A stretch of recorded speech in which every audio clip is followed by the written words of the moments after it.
सांगोला शहरातील मुख्य रस्त्यांवर पडलेत छोटे मोठे खड्डे। या खड्ड्यांमुळे सांगोला वासियांना होतोय नाहक त्रास। लोकप्रतिनिधी आणि प्रशासनाचं दुर्लक्ष।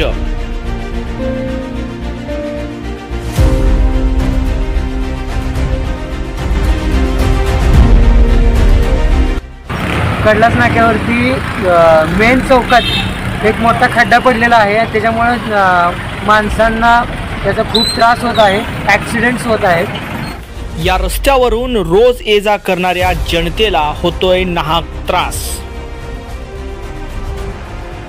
रस्त्यावरील खड्ड्यांमुळे जनतेचं शारीरिक आणि आर्थिक नुकसान होतंय। याला जबाबदार कोण?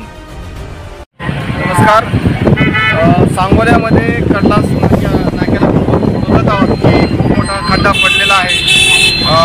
आम्ही दररोज विद्यार्थ्यांना घेऊन येत असताना आम्हाला खूप अडचण येते। ह्या रोडला खूप जड वाहन पण असतात। पावसाळ्यामध्ये त्या खड्ड्यात पाणी साचल्यानंतर तो खड्डा समजून पण येत नाही। तरी प्रशासनाचं या बाबतीकडे दुर्लक्ष आहे। तरी प्रशासनानं यामध्ये लक्ष घालून हा खड्डा लवकरात लवकर बुजून घ्यावा, जेणेकरून अपघात टळतील।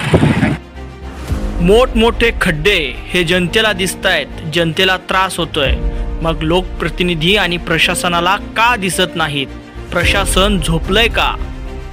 कडलाचा मेन रोड चौकात एवढे मोठे खड्डे आहेत, प्रशासनाचं एवढं मोठं दुर्लक्ष आहे। याच्याकडे कोणीच लक्ष देत नाही आहे। याच्यात गाडीचं आर्थिक नुकसान पण होतंय आणि एखादा माणूस परवाच माझ्यासमोर एक माणूस पडला इथं। हा मोठा खड्डा पडलेला आहे। जाता खड्ड्यातील धूळ व खड्डा यामुळे नागरिकांना त्रास होत आहे। प्रशासनाने लवकरात लवकर याची दखल घ्यावी। या खड्ड्यांमुळे एखाद्या व्यक्तीचा अपघात होऊन जीव गेला तर याला जबाबदार कोण? प्रशासन याची जबाबदारी घेणार का? त्यामुळे अपघात होऊ नयेत म्हणून लवकरात लवकर खड्डे भरून घ्यावेत।